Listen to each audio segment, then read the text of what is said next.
오늘 본문 말씀 바디메오에 대한 말씀입니다. 여리고성에 바디메오라는 사람이 있었습니다. 여리고성은 우리가 잘 아는 것처럼 여호수아가 요단강을 건너서 가나안 땅을 점령할 때 가장 먼저 만난 성이죠.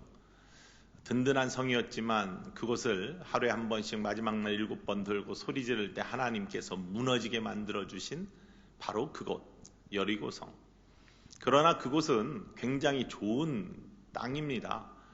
왜냐하면 물의 근원이 있기 때문이에요. 이스라엘은 사막 지역이기 때문에 물 찾기가 힘든데 여리고에는 샘물이 솟아나는 그러한 샘의 근원이 있습니다. 그래서 푸르고 언제나 물이 풍성합니다.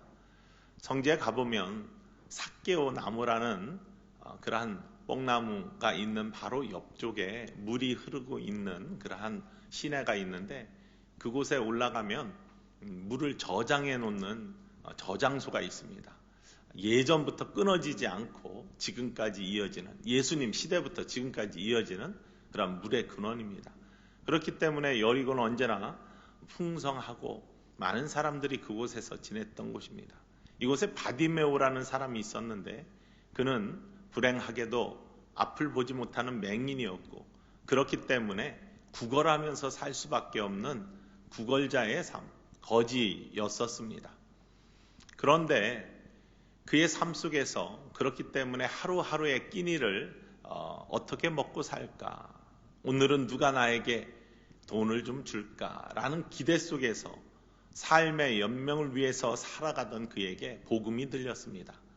예수님이 여리고성의 제자들과 함께 들어왔는데 그곳에서 여러 가지 이적의 사건들이 일어났겠죠.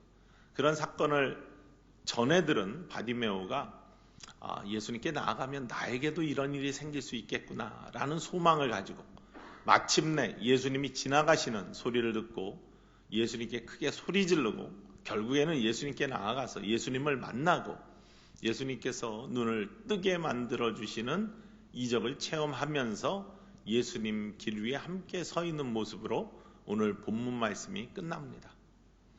간단한 말씀 같지만 이곳에 우리의 삶의 자리, 우리의 영적 삶의 자리와 닮아 있는 바디메오의 삶의 자리가 기록되어 있습니다. 무슨 말씀이냐면 신앙의 단계, 삶의 자리에는 여러 가지 모습이 있습니다. 바디메오는 처음에는 길가에 앉아 있었고요. 그 다음엔 예수님께 일어나 나아갔고 예수님을 만나는 자리가 있었고 예수님을 만나 그의 눈이 떠지고 새로운 인생이 시작됐을 때에는 길 위에서 예수님을 따랐다라고 성경이 기록하고 있습니다. 이렇게 그의 삶의 자리에 따라서 그의 영적인 상태도 달라진 모습을 바라볼 수 있습니다. 우리도 마찬가지입니다.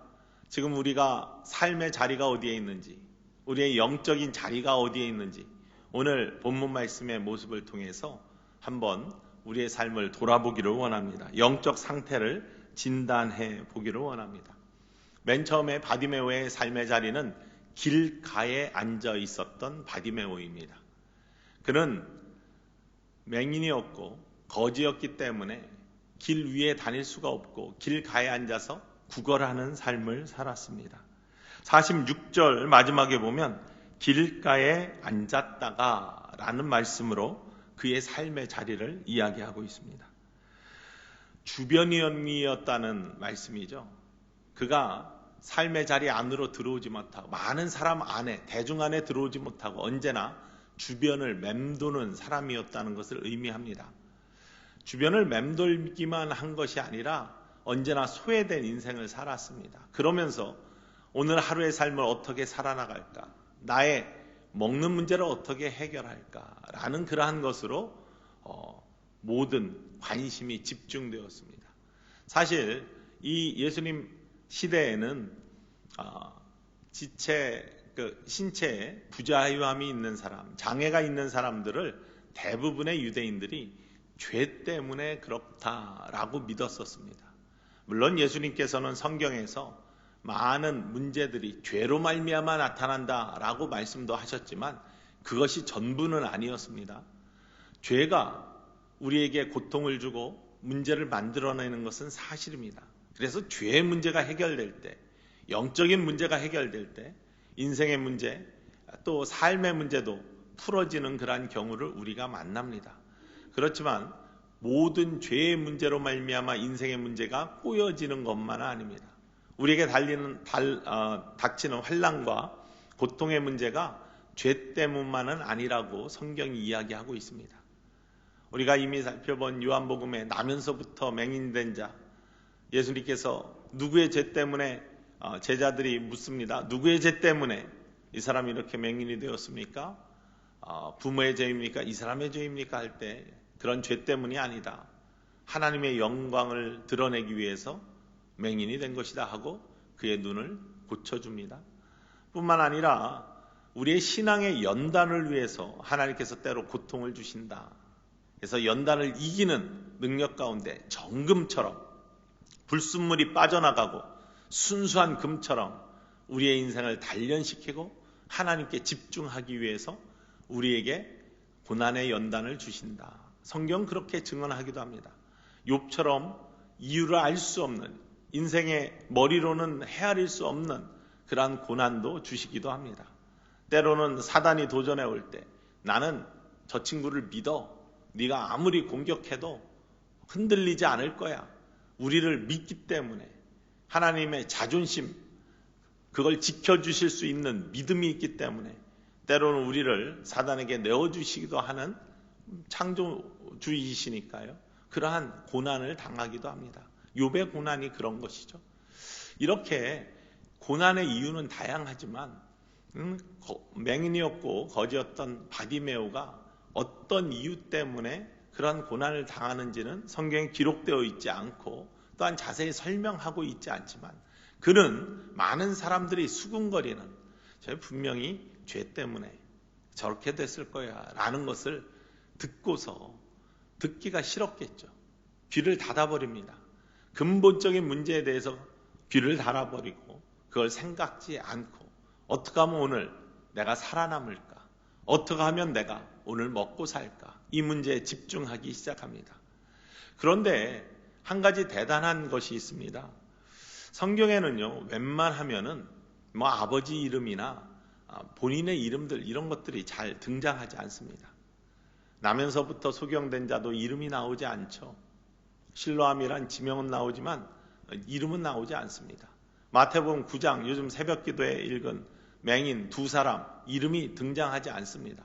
근데 유독 마가복음 10장 오늘 본문 말씀에는 바디메오라는 이름이 등장하고 그의 아버지 이름도 등장합니다. 디메오의 아들 맹인 거지 바디메오. 이렇다면은 짐작하건대 이 바디메오는 그 동네에서 잘 알려진 사람, 누구나 다 이름을 들으면 그 집안 그러면서 그런데 왜 아들이 저렇게 불행해졌지? 언제 맹인이 되었고 어떻게 되었는지는 기록되어 있지 않지만 사람들은 그 집안을 잘 아는 사람이었음에 분명합니다. 그렇기 때문에 다른 누구보다도 살아남기는 더 좋은 환경의 사람이었음에 분명합니다. 왜냐하면 사람들이 알기 때문에, 처지를 알기 때문에 길가에 앉아서 구걸하는 신세가 되었지만, 왜냐하면 눈이 보이지 않고 사람들이 죄인이라 취급하기 때문에 경제활동을 할 수 없고 사람들과 함께 어울려서 지낼 수 있는 그러한 여건은 아닙니다. 부정한 사람이기 때문에. 하지만 그럼에도 불구하고 잘 아는 사람이기 때문에 인간적인 관계에 있어서 오늘은 한번 도와줘야 되겠다라고 하면서 동냥을 할 수도 있고, 그를 잘 아는 사람들은 안 된 처지를 안타까워하면서 구제할 수 있는 그런 기회가 많은, 그러니까 인간관계로 그런 것들을 극복해 나갈 수 있는 여지가 있었던 사람이 바로 바디메오였다라고 우리가 생각할 수가 있습니다. 뿐만 아니라 먹고 사는 거, 구걸의 문제, 이거에 집중했기 때문에 오늘은 어떤 횡재가 나한테 임할까? 한 푼이 아니라 오늘은 3푼 정도 얻을 수 있지 않을까라고 하면서 대박을 꿈꾸며 앞에다가 무엇인가를 놓고 구걸의 기술을 간구하는 그러한 바디메오가 아니었을까.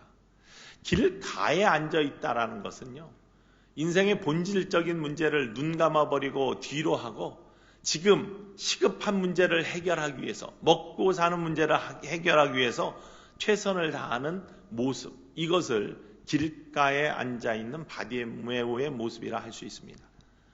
우리의 인생의 모습은 어떻습니까? 사실 우리의 인생의 문제에 있어서도 꼬인 문제들, 답답한 문제들, 바디메오처럼 앞이 보이지 않는 문제들, 그렇기 때문에 우리는 뭔가를 소망하기보다는 지금 먹고 사는 문제에 시급하고 급해서 어떻게 하면 내가 좀 더 풍성하게 오늘을 더 많은 것들을 얻으면서 살 수 있을까라는 그런 생각으로 살고 있는 모습. 인생의 가장 중요한 문제가 무엇인지를 잊고 사는 것. 사실은 영적인 문제가 해결되지 않으면 육적인 문제도 똑같이 풀리지 아니하는 것인데, 죄의 문제가 해결되지 않으면 모든 마음과 영혼이 꼬이기 때문에 인생도 풀리지 않고 언제나 커다란 짐을 지고 사는 것인데, 또한 뿐만 아니라 눈을 못 보는 바디메오에게 있어서 눈이 떠지지 아니하는 이상 계속해서 구걸하면서 살 수밖에 없는 가장 근본적인 문제가 풀리지 아니하는 그런 인생을 살고 있음에도 불구하고 그것을 외면하고 그저 앞에 있는 것을 바라보며 사는 인생. 이게 길가에 앉아있는 바디메오의 인생인데, 우리는 어떻습니까? 우리는 지금 눈앞에 있는 것만 구하고 찾으며 살고 있지는 않은지, 아니면은 정말로 우리의 영적인 문제, 나의 인생에 꼬여있는 문제의 가장 깊숙한 문제가 무엇인지를 돌아볼 수 있는 영적인 기품이 있는 그러한 신앙의 모습을 갖고 있는지 이 아침에 한번 다시 돌아보기를 원합니다. 길가에 앉아있다. 우리의 삶의 자리가 어디인지. 그런데 이러한 바디메오에게 소식이 들렸습니다. 길가에 앉아서 구걸하는데 지나가는 사람들의 소식이 들리죠. 눈이 안 보이기 시작하면 귀가 열어지기 시작하죠. 귀로 아주 센시티브한 감각으로 들리기 시작합니다. 사람들이 이야기합니다. 야, 들었어? 예수님이란 분이 제자들과 함께 왔는데 놀라운 일들이 여리고에서 벌어지고 있어. 46장 맨 처음에 보면 예수님이 여리고에 들어오셨다가 나갈 때는 허다한 무리와 함께 나갔다, 이렇게 기록되어 있습니다. 사실 예수님이 들어오실 때는 제자들과 조촐하게 들어오셨겠죠. 그러나 평소에 하시던 것처럼 그곳에 오셔서 많은 사람들 앞에서 가르치시고 천국 복음을 전파하시고 병자를 고치시고 약한 것들을 회복시키시는 치유의 사역들을 하셨습니다. 그 소식들이 퍼져나가는 겁니다. 들었어? 안진뱅이가 일어났대. 난 직접 봤어. 이런 소식들을 지나가면서 하는 사람들의 이야기를 바디메오가 듣게 됩니다. 만약에 그 시간에 일치한다라는 근거는 없지만 삭개오의 사건이 일어났다고 생각해 봅시다. 야, 어제 기가 막히지 않았어? 그 못된 세관인 삭개오가 뽕나무에 예수님 보고 싶다고 올라갔는데, 아니 예수님께서 가다 눈 마주치시고 딱 보니까 삭개오 내려와가지고 그냥 구부리고 어쩔 줄 몰라 하는데, 예수님께서 내가 오늘 네 집에 유하겠다 라고 말씀하시니까 그냥 불이 나게 가서 집에 모셔 많은 사람과 함께 들어갔더니 삭개오가 예수님 말씀하시기도 전에 내가 투색한 것이 있으면 다 4배로 받겠고 나의 재산 뚝 잘라서 절반 모든 가난한 자에게 나누어 주겠습니다. 그 못된 세간, 욕심 많은 세간이 그렇게 이야기하더라. 사람 그렇게 바뀌는 거 봤어? 나 처음 봤어. 정말 구세주가 오셨나 봐, 메시아가 오셨나 봐 라고 이야기하는 것들을 지나가면서 많은 사람들이 이야기하는 걸 바디메오가 듣는 거예요. 복음을 듣는 겁니다. 여러분, 복음은 사람에게 소망을 주는 능력이 있는 줄 믿으시기를 원합니다. 그래서 들어야 됩니다. 그리고 전해야 될 줄 믿습니다. 말씀은 언제나 가까이 해야 됩니다. 그래야 우리의 영혼이 살아납니다. 일어나 빛을 발할 수 있는 능력이 생기는 것은 말씀밖에 없습니다. 말씀을 들을 때, 복음을 들을 때 우리의 영혼이 깨어나고 여러분의 인생이 소망을 가질 줄 믿으시기를 원합니다. 그리고 그것은 이야기하며 전해야 됩니다. 내가 가졌던 그러한 놀라운 예수 그리스도의 능력, 구원의 기쁨, 이거 전해야 됩니다. 전해야지 다른 사람도 소망을 갖고 그 영혼이 새롭게 일어날 수 있는 능력이 생기는 줄 믿으시기를 원합니다. 바디메오가 그 소식을 듣고요. 나도 내 인생도 변할 수 있을까? 매일매일 구걸하는 그냥 먹고 사는 문제에만 집착하는 인생이 아니라 두려움 없이 주님께 한번 나아가봐. 그러면 어떻게 될지, 내 인생도 이렇게 바뀔지, 내 눈이 번쩍 떠들지, 소망 없는 삶이 소망 있는 삶이 될지, 사람들이 나보고 죄인이라고 하는데 그 죄가 용서받고 사라지고 구세주가 오셨다는데, 메시아가 오셨다는데 내가 온전해지며 하나님의 자녀로 우뚝 설지 어떻게 알아? 이런 소망이 생긴 바디메오는요, 드디어 기회를 엿보고 있다가 예수님께서 여리고를 나가실 때, 그때는 허다한 무리가 예수님과 함께 이동했다고 했어요. 그 놀라운 기적들을 보면서 많은 사람들이 예수님과 함께 움직였겠죠. 시끌시끌합니다. 그런데 바디메오가 나갑니다. 소리치기 시작합니다. 다윗의 자손 예수여, 나를 불쌍히 여기소서, 나 좀 만나 주시옵소서 라고 소리치기 시작합니다. 결단으로 나아가는 것이죠. 용기로 나아가는 것입니다. 그때는 사실 예수님이 물론 만나면 고쳐주실 수 있다라는 믿음이 생기기는 시작했지만 확신 있는 믿음은 아니었어요.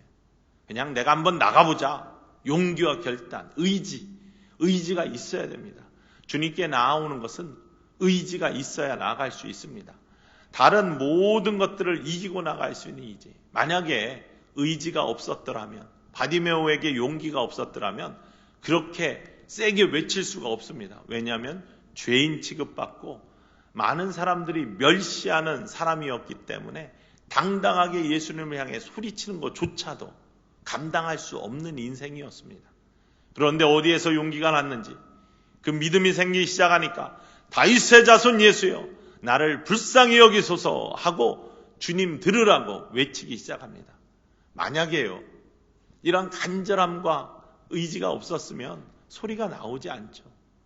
그냥 자기만 들릴 수 있게 부끄럽게 다윗의 자손 예수여, 나를 불쌍히 여기소서 라고 그렇게 작게 외쳤다면 그 허다한 무리 속에 예수님이 들으실 수도 없었을 것입니다. 여러분, 진짜 간절한 것이 있으면, 진짜 내 안에 있는 중요한 문제, 영적인 문제, 근본적인 문제, 본질적인 문제 해결하고 싶으시면 외치셔야 됩니다. 기도할 때 외치셔야 됩니다. 다윗의 자손 예수여, 주님이시여, 나의 이 목소리를 들어주시옵소서. 조용히 이야기하는 게 아니야. 물론 깊은 예수님과의 만남 속에 깊은 묵상 또한 예수님과의 깊은 만남의 체험을 주는 좋은 기도의 통로이지만, 정말 간절함이 있을 때, 정말 만나고 싶을 때 외침의 소리, 기도가 있어야 될 줄 믿습니다. 예수님께 나아가는 것이 쉽지 않습니다. 사단이 가장 싫어하는 것이 뭐냐?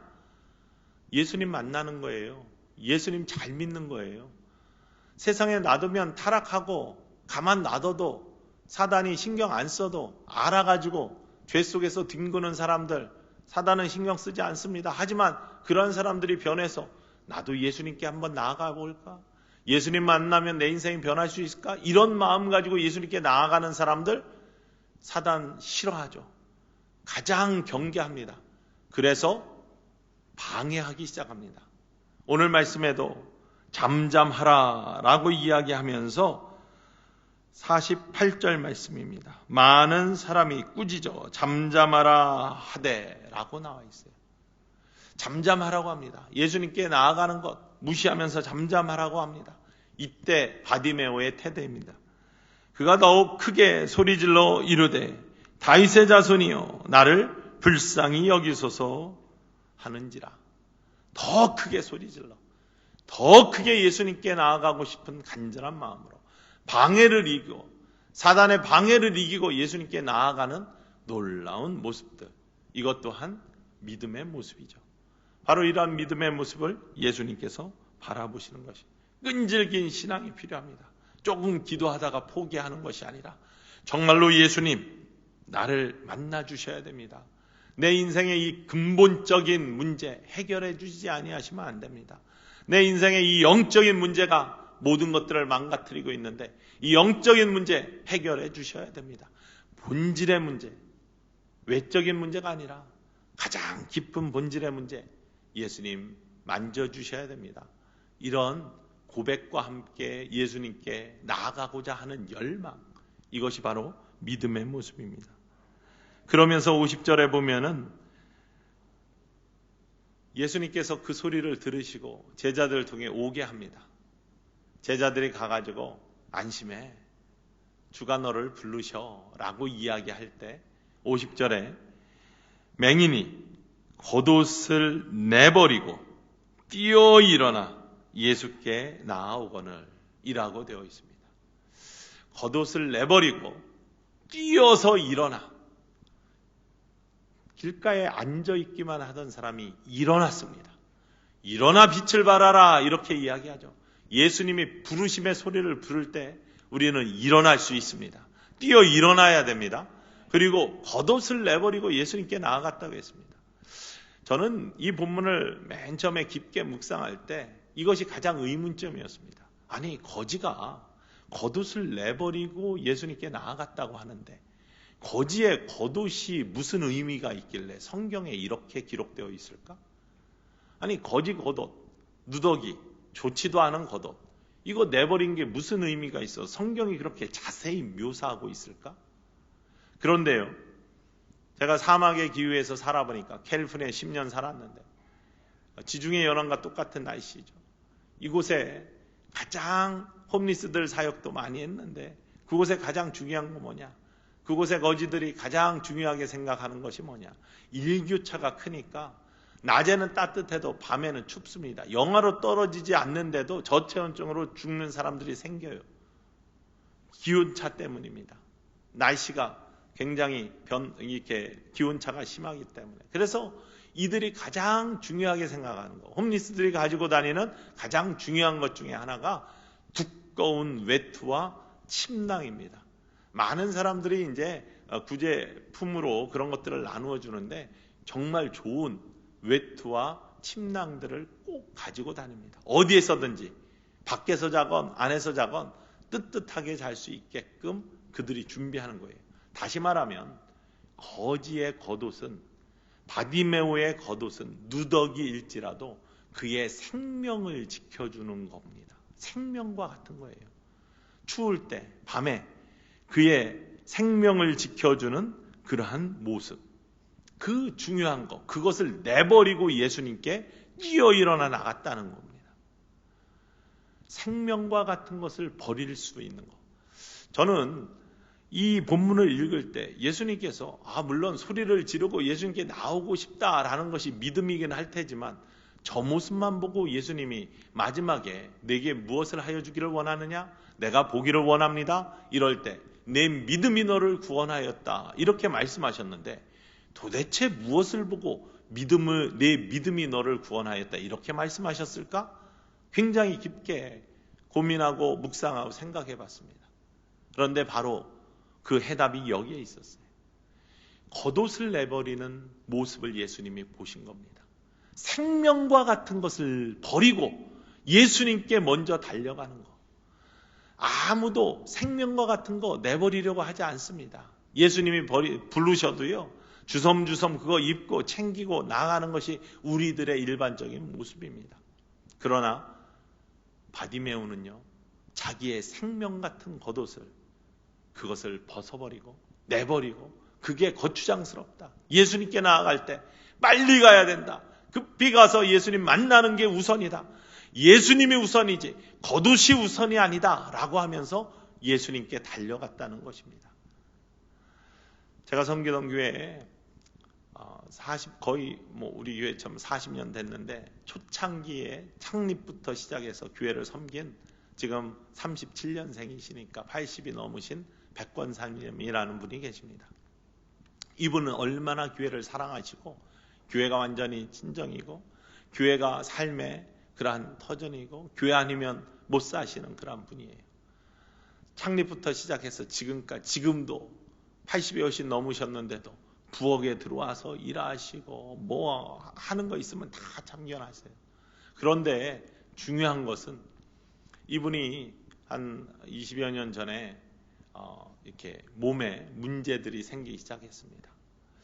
자녀들은 믿음 가운데 잘 키우셨어요. 그래서 다 믿음도 좋고 사회적으로도 성공해서 딸, 사위 다 유명한 변호사가 돼서 동부에서 활동하고 있고, 또 사위는 NBA 부사장입니다. 미국 프로농구. 그래서 저도 덕분에 덴버 너겟츠 경기 좋은 자리에서 경기도 보고 그랬는데 잘 나가는 그런 사람들이고, 아들도 아주 잘 동부에 살아요. 그런데 집을 떠나서 비행기 타고 4시간 가야 사는 곳에 이제 정착하게 되면 엄마 혼자만 남고, 또 남편도 소천하셔서 하늘나라 가시고, 이런 가운데 몸에 문제가 생겼습니다.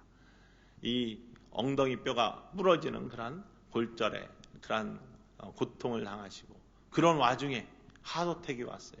심장마비가 와서 이게 오픈 서저리를 했어요. 그러니까 열고 하는, 요즘 스텐트 넣고 하는 그런 거 아니라 열고 심장 수술해서 겨우 살아나셨어요. 그러니까 이렇게 되니까 이분이 살아나고 나면 살려주셔 하나님 감사합니다. 물론 이런 감사는 있었지만 갑자기 겁이 나더랍니다. 두려움이 생기더랍니다. 이제는 누가 나를 지켜주지?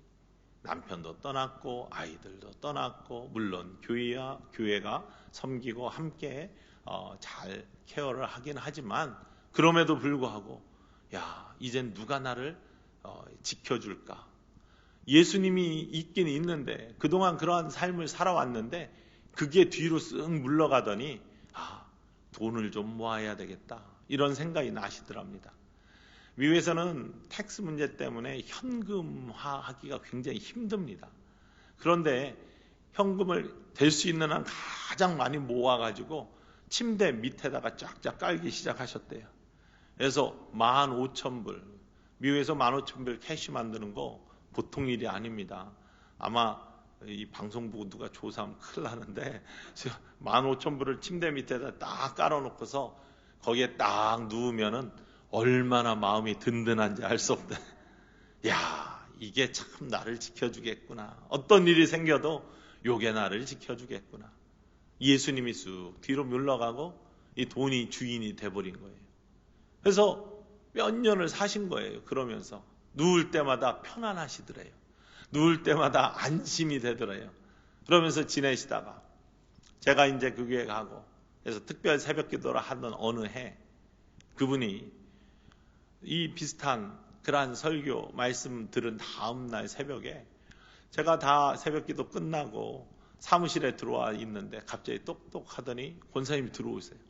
얼굴 뻘건해서 눈물 막 얼굴이 범벅이 돼서 이렇게 들어오셔요. 깜짝 놀랐습니다. 대부분 새벽 기도 끝나거나 아니면 새벽 기도 때 안 보이시던 분이 보이거나 아니면 그렇게 하고 들어오시면 문제가 생긴 겁니다. 집안에 문제가 생기거나 뭔가 일이 터진 거예요. 아니 왜 그러시냐고 했더니 그분 말 그대로 제가 죽일 년이에요 이러면서 들어오시는 거예요. 이러면서 내가 정말 예수님 주인 삼고 산다고 하고 남들이 다 신앙 좋다고 하고 나를 칭찬하는데 사실은 가짜였어요. 내가 매일 밤 자리에 누우면서 예수님은 잊어도 이 돈이 나를 지켜주겠지 하면서 이것이 나의 겉옷이 되어서 나를 지금까지 지탱하고 왔는데 내가 주님 앞에 회개하면서 이렇게 왔어요. 지금 여기에는 신문지로 싼 이만한 뭉치가 갖고 오셨어요.